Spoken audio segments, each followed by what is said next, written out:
the concept of the shadow is a bit of it, of what I wanted to talk about. And so Norman came in and sat down right and turned the light off, which I just loved it, right? And so he's sitting over there because that's too bright in a way to be sitting. And so then I, of course, made some comment just to make him feel bad, if I could. And then Lisa said something about, the Jung and the shadows. And that was actually, I was going to talk a little bit about that. Isn't it amazing? I mean, it never fails. Jung's idea of synchronicity is, to some extent, was, you don't have to understand what that is, people, that I guess maybe the more you're in the flow, it connected to what he called let's call it the self, in the sense that the very same way that it was the Vedanta, the idea of the self, Brahma and the Atman. But he talked about that as the more that you're in touch with that eternal part of you, the more you are in the flow and synchronicity happens. So maybe we're in the flow, right? You see the synchronicity. That's why. Or not. So yesterday, Brandon's asked something just at the very end. You always ask questions right at the very end, and I never know an answer. But he was saying, something about that difference. What's the difference in psychotherapy and meditation? Which is it's a really tremendously important question. And I'm not going to, by the way, try to be so brilliant as to explain that. I've said I was actually at the sit in a 1-month sit with the very famous U Pandita, who's a marvelous teacher who actually said he would, maybe in the nature of a complaint, but he would look at us Westerners and say, "You people do therapy on the cushion. You don't meditate, you do therapy." And I always thought that was pretty fascinating. And I think I wrote in that famous book that, that's on sale for $10. And also, you could buy one for your friend for credit. For all your friends. What? All your friends. I think I said in that, and I don't know that I would back away from that. I would say that, like, accusing us of doing therapy on the cushion is sort of like trying to put our little round heads in a square peg, or the opposite. To some extent, we do therapy. To some extent, it's just nature to us. It's our culture, and I don't really mean that in the sense of saying going to a therapist. I don't mean that at all. I just mean that we are that processing psychologically is something that happened in the Western psyche, and whether you want to argue that it did or did not happen in the Eastern is. But certainly something extraordinary happened to us as a culture when science and religion separated. It's an extraordinary thing, and it did not happen in the East. I mean, they never split. In Hinduism or Buddhism, it never split. So there's never been a real dissonance between the idea of science and faith in the Eastern culture. Is pretty extraordinary. And for us, it's really, there's just a real separation. There's science on the one hand, you can prove it or not prove it. Or on the other hand, you believe it in faith. And there's been a bridge between, a gap between that for hundreds of years. And it's created some problems for us, for sure. So part of the way that was bridged and is really the evolution of what we call psychology in the West.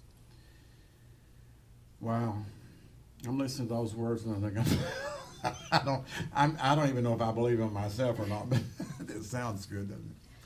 So I had this really kind of wonderful moment, and it just popped into my mind this, whatever that is, just a few moments ago, talking about meditation and psychotherapy, and then thinking about what I was fussing to you all about right as we were sitting. I said, are you waiting, right? I really do think we should put on that door, no waiting allowed. I really do. This is not a waiting room. But so what is it we're doing when we're sitting? What is that work? What is that inner work that we're doing? And it's very clear what psychological work is. It's very clear. I mean, it really is. When you go, particularly if you're in like what's called depth psychology, analysis, or psychoanalysis. Well, no, I shouldn't say particularly, because it's just as clear if you're doing even some elegant cognitive behavioral therapy where you're working with the thoughts, and we're seeing where you split into black and white, or good and bad, or you catastrophizing or minimizing. So I had this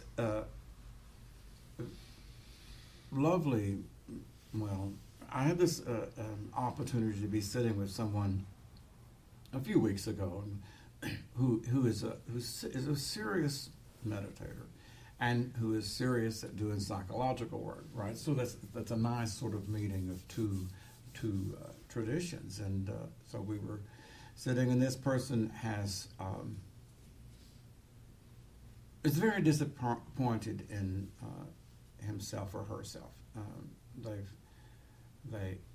They judge themselves fairly harshly because of certain issues they're still stuck with them since childhood, and they had a very, very, boy, talk about a cliche, right? How many people did not have a difficult childhood? Raise your hand if you didn't have a difficult childhood. Is there such a thing as not having a difficult childhood? I wonder, I mean, maybe, it's all relative, isn't it? But this person from another country, so it was a very difficult situation, and they've done extraordinarily well. But maybe this person feels like a victim sometimes, or needy, let's put it that way, and judges. So I said, as we were listening, and I'm just going to have to do this because I can't. She said, I could lie and say he said, but that's why I never lie, except when I do. So she said, I practice mindfulness with this, and I really try, and she said, she said, I have seen that. She said, I understand that clinging causes suffering. She's heard me say that 75,000 million hundred times, right? It's the Buddhist teaching. If you cling to something, it's going to cause you to suffer. And she's got that down, right? She said, and so when she has these feelings that come up, that are decades old, coming from really very, what I would call, nothing's being made up there. So she tries to let them go. She lets them go. And then she's discouraged because they come back in many different ways. And I just said, I thought, just like a little light bulb went off, and I said, well, in psychology, I said, we're not trying to get rid of it. We're trying to look at it and stay with it. We're not trying to deconstruct those feelings. So she had a little smile, and we both had, because she recognized, again, she didn't want to stay with those feelings because they're too painful. They hurt. They're painful. So can you see how it could be such a trap in Buddhism, right? Which says to let it go, let it go, analyze it, right? Let it go, or deconstruct it. If it's something that you need to stay with, right? It ain't going to help to try to let it go, because all you're doing is like I love that the idea of cutting a plant off at the top, right, not the roots. All you're doing is you're cutting it down to the soil. What's it going to do? It just continually comes back over and over and over. So I was thinking just before I started to say this that I don't don't want to make it sound as if this is putting down the Buddhist teachings at all. But I do want to say that it is probably true that we can, that expression spiritual bypassing, it is probably true that we can use meditation as a way to calm ourselves down.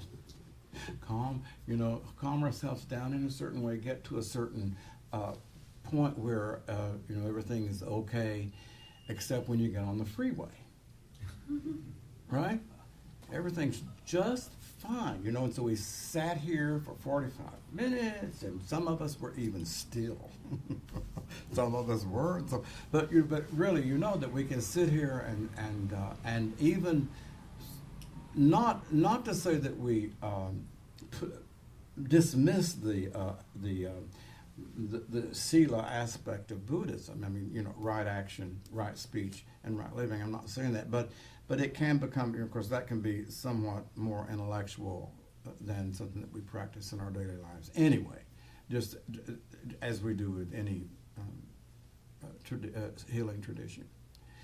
But I guess the point I want to make is that there is some way of mindfully staying with or being with that's not clinging to. Okay, it's a very subtle thing.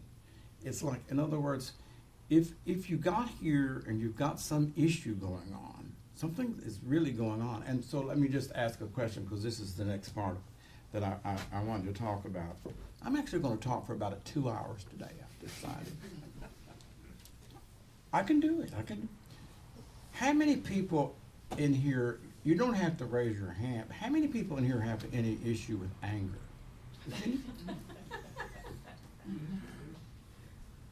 Does anybody have any issue with anger? I've been so engaged or taken, or whatever the word is, with the anger from the anger that is erupting in this country is just extraordinary, isn't it? I mean, from Ferguson, that was just the beginning of it, right? But then you go to the event in New York, and there's so much anger and rage, and then you think, well, all they need to do is sit down and meditate. Well, I don't think so. It's like, over if they are willing to do it for 40 years, maybe. But we have issues of anger and hurt that are so profound. And I'm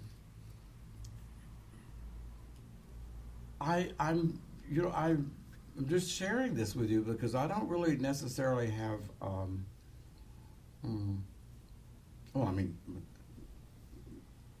I definitely do not have the answer, but I know that we can't resolve this by meditating it away. We have to be able to stay with those shadow parts of us. We have to be able to stay with them, and so there is a kind of, I do think that maybe it's more in the West than in the East, who knows that, but I do think that there's a danger for us in the West of trying to sort of like get rid of or separate from those darker parts, the part of Norman sitting over there in the corner with his light off, that there's a kind of, there is a kind of a danger, a real danger in pushing that away and getting to this calm, quiet, loving, blissful place, which is real. It's not that it's unreal, but it's not necessarily all of what we are. Right? In other words, there may be there's a tendency that for one part of us to get to come to meditation, the nicest part. When I was in Barry, this is like, well, I can tell you, it was like it was 1988, and I was sitting in meditation. I'd been sitting for 7 months, and I was just as spiritual as you could be. I mean, we're talking that I was probably just a step away from enlightenment. That's 1988. So just imagine, right, how far I've come since then. So I'm sitting there, and I'm not a visual person, right? I don't visualize, and all the I'm not a very good Jungian.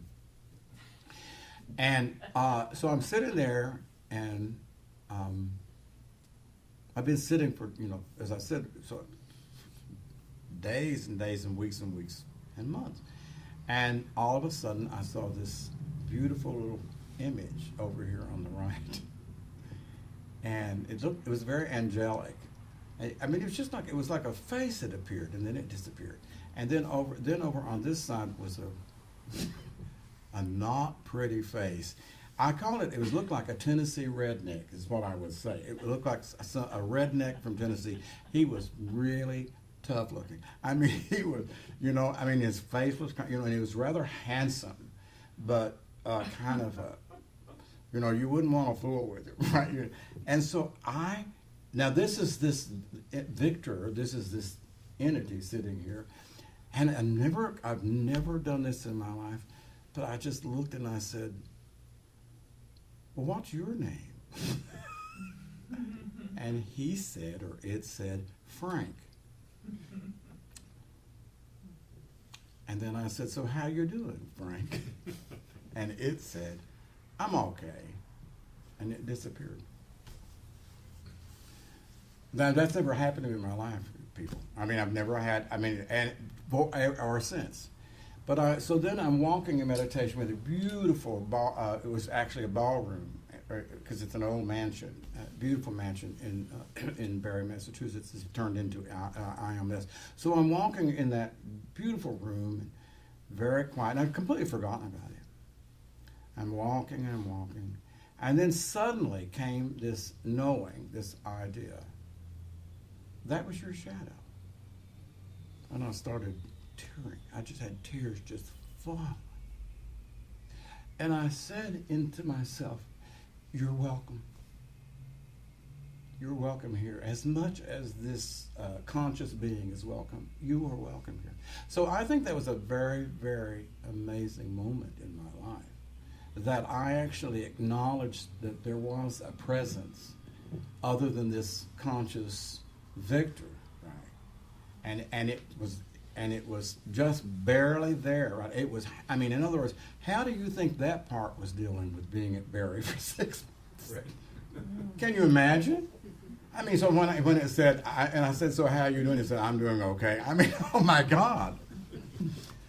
So now that came after 3 years of analysis of Jungian analysis, right? I had just left working with a wonderful analyst in New York, Dr. Whitmont. So that was, I consider that an integration of some rather not nice part. And I don't mean fully integrated, ladies and gentlemen. I just meant it was like a little moment of coming into consciousness. And I would say that I have struggled to integrate that part since then, and not very well. So yesterday, Barbara sitting here was talking about, we were talking about mindfulness to anger. And again, as I say this, I'm just asking you all to hold this awareness of the anger that's erupting in this country. We are so wounded. It's like you can sit there. I know, Robert, you're thinking you're not wounded. We can sit here and listen to Victor talking and say, oh yes, he's right. We're so wounded. We're really wounded. All of that's going on, we're part of. And everybody has a position, too. Some people, if you're in the South, you're more maybe in favor of the order of, like the law and order, and not in at all a bad way. I don't mean that at all. If you're from other areas where there's greater minority populations, you will see the hurt that has erupted into anger. But I'm just saying that it's not like it's about you and me, the anger that we're experiencing, or to say it differently, it's about an anger that is in no way being dealt with in our private lives, in each of us. Right? I mean, we see it externalized, and so Jung said everything that you see externalized is really is something that's coming from inside of you. Everything, which I think, and the interesting thing is the Buddha actually said the very same thing. The Buddha said it is your mind that creates the world. Pretty serious. So Barbara was talking about how she has, I shouldn't say that, no, let's say her, June. Have I already given her name away, Terrence? So she was talking about being angry with someone. I have to clean this up. So she was talking about being angry with someone because maybe they don't listen very well, and so she blurted out inappropriately on the phone. And she said, and she was talking about meditation, and she said this was like the first time that she was really aware as she was blurting out that this was incorrect. She still did it. She still blurted out in anger, but she was aware that it was incorrect. And so we said, that makes all the difference in the world, And I shared with everyone yesterday the Buddha saying, is it better to kill someone in innocence? I mean, be totally innocent. I shouldn't say, to kill someone and feel that you're innocent, that you didn't do something wrong, or is it better to kill someone and know that it's a very bad thing?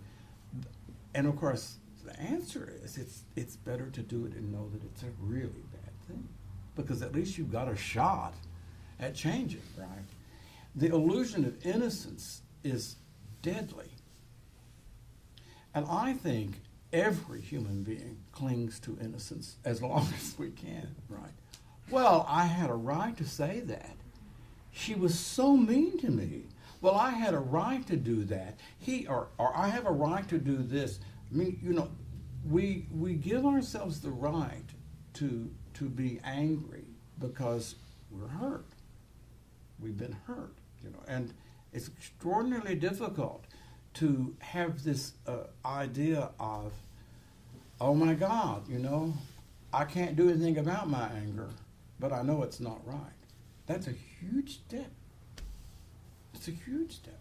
So she said that, and so I didn't share this, but I had an event just a few days before. So I got an email that made me angry,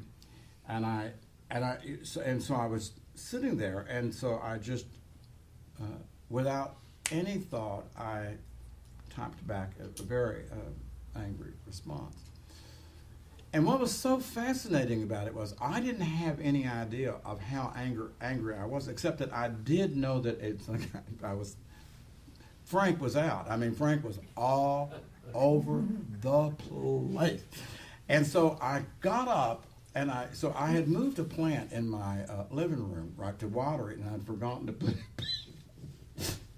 It's been out there like 2 weeks. So I got up and I started walking towards the kitchen, but I really was not just walking, I was storming towards the kitchen to have a glass of water. Ran into the plant, and I almost broke my toe. It's black and blue.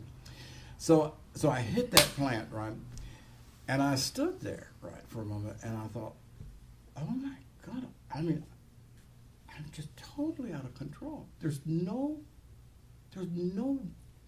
awareness here, right? No being here. And it was, I mean, in a way, I'm just so glad that I hit that plant. Thank God, that because it hurt, and that stopped me in my tracks. I don't know if I would have gotten it had I not run into that damn plant, right? And I mean, so my toe is absolutely black and blue, but it is not broken. In fact, it's not even sore. I think it was from. I'm blaming that whole thing on Frank. So then I sat with it. I processed that. So this is anger. This is really, and obviously I knew that I had to pretty quickly, try to apologize for the email. But what was more important was to then stay with that. Rather than self-righteously, saying, or whatever, and to trace it back, which I did. And this is maybe the point that I wanted to make again in terms of like tracing. So I didn't trace it back to just see like, what caused, because it goes back for a week or so. But what I did was I traced it back to the part of me that was hurt. Who that is, who that is. And it's a part of me that I don't show very much, and it's very, very easily hurt. It's very sensitive, very fragile. I don't really think that's Frank. Frank just steps in to take care of that part. You're right. It's a kind of a rather fragile part that can be hurt easily if when people don't. Most people would not see it because I do not show that. But anyway, as I say, so I stayed with that long enough, I think, for it to really become.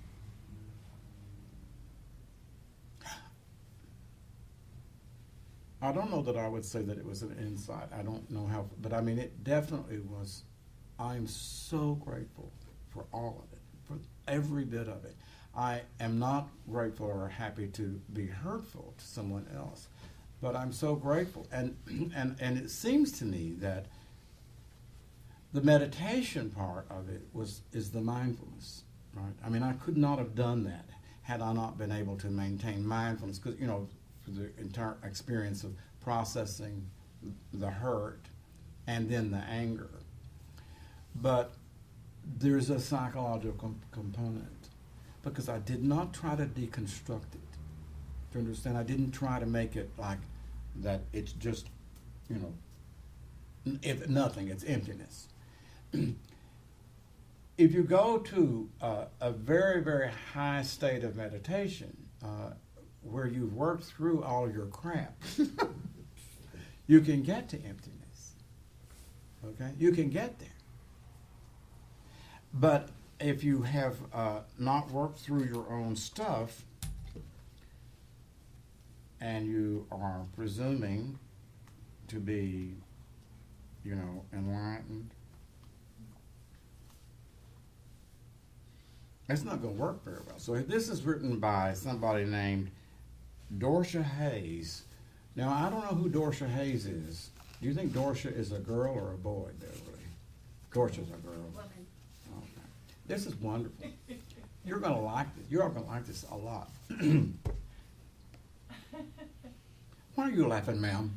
Because I didn't even pause for a second. That for sure is a girl. For sure. Woman, definitely not a girl. But Did you like the way I called you ma'am? Oh, yeah. That's Southern, All right, here we go. You're all going to like this. It's really good. I wonder if I can see it. Filled with a clutter of unsorted stuff. It starts off good, doesn't it? Filled with a clutter of unsorted stuff, a spark can set a man ablaze.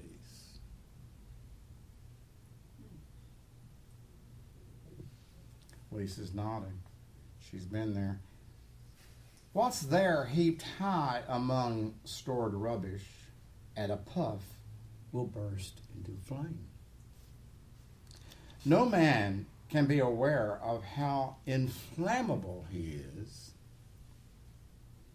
how prone to what can rage beyond control, unless he piled up litter of his life. Unless the piled up litter of his life is known to him, and he is able to assess what hazard he is in, what could ignite. Isn't that wonderful? It's just absolutely amazing. And I'm so sorry. I'm sorry. I should have borrowed Raul's glasses. So I'm going to read that again. There's more to this, but I'm going to read. It gets better, by the way. Okay. No man or woman can be aware of how inflammable he is. I love that. How prone to what can rage beyond control unless the piled up litter of his life is known to him and he is able to assess what hazard he is in, what could ignite. Now, I do think that meditation is a real part of that. I mean, in other words, the stilling of the mind that allows you to see the clutter and the that has been piled up over many, many years. A man or woman, disordered and undisciplined, lives in the peril of a panic flight before the onrush of a flaming wind. Now here's the kicker. Does it now seem I seek to be profound? I stand on smoking ash and blackened ground. Isn't that just wonderful? I love that so much. Does it now seem I seek to be profound? I stand on smoking ash and blackened ground. I think we've all done that. I think everyone has stood on blackened ground. And of course, we're watching, as I said again, in this country right now. We're standing on blackened ground. So I wanted to say, I'm finished. Jesus said it is finished, but I'm just saying I'm finished. I wanted to say that we can. I'm losing my audience. I know, of course. I wanted to say that I really think this is true. I think I read this, but I don't think you can be hurt and angry at the same time. I mean, I think that's a psychological fact, right? In terms of the brain, the wiring. I mean, in other words, the impulse, it's going to either go to hurt or it's going to go to anger. But it can't go to both places at the same time. And if you think about it, I mean, if someone's raging, you could certainly look and say that person's really hurt, but they don't know they're hurt. They're raging, right? And so anger is very empowering. And I had a mother who was very, very non-angry and very, very, very kind. And she absorbed, but her three children clearly all go to anger. I mean, the three of us together is kind of scary. But I wanted to say that I know. I mean, a lot of people go to hurt. I mean, and so it's almost like that. I guess maybe I'll read that too. I love this.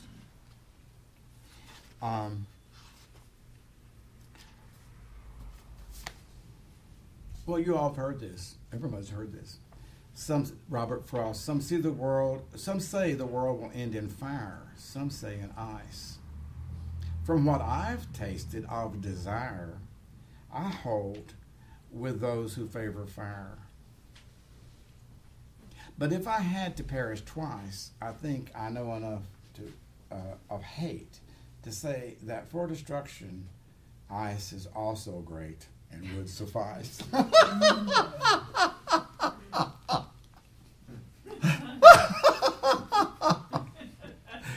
So I believe I am more hurt by ice than fire, personally, as an extrovert, right? I mean, in other words, if you want to really hurt me, just separate and just separate from me and just sort of like be calm and cool with me. I mean, because I can deal with your, that anger that comes out. But so I love that, right? That and he says, right, if I had to do it twice, he would say that that he could perish by ice. So I just wanted to say that it's important to remember that anger can actually be anger can be so masked in hurt that then it comes at you in another way, right? It's and I think that's even more destructive. But that's just my that's Frank talking mostly. I don't know this, but it is my belief that those parts of us are split off, mostly, and then they, and that split offness, and again, this is very Jungian, what I'm saying, that split offness is actually unique to our Western psyche. Jung actually said there is an absolute split in our psyche. He argued that we have an actual split. It's not the mesh, I don't remember what it's called, but it's like sort of like the devil split. But we have this absolute split because, and the dark side of us is not integrated, and into the conscious ego. So I'm just saying that the hurt part that goes sometimes towards ice, or the angry part that goes sometimes more towards, the fire part goes towards it. I just want to invite you to the idea that sitting with that, it would be, rather than trying to push that away, and the idea that you could have this moment of having your Frank appear during a sit, and you wouldn't push him away or her away. You wouldn't try to get rid of that part because it's not acceptable, because it's ugly. Nobody in this room wants to be ugly, including moi. No one wants to be ugly, and everyone's got ugly inside, So what are you going to do? Just pretend it's not there, right? So I'm just saying that I think for those of us who meditate, it's an opportunity to sort of honor our Western psychological knowledge and let that kind of seep in.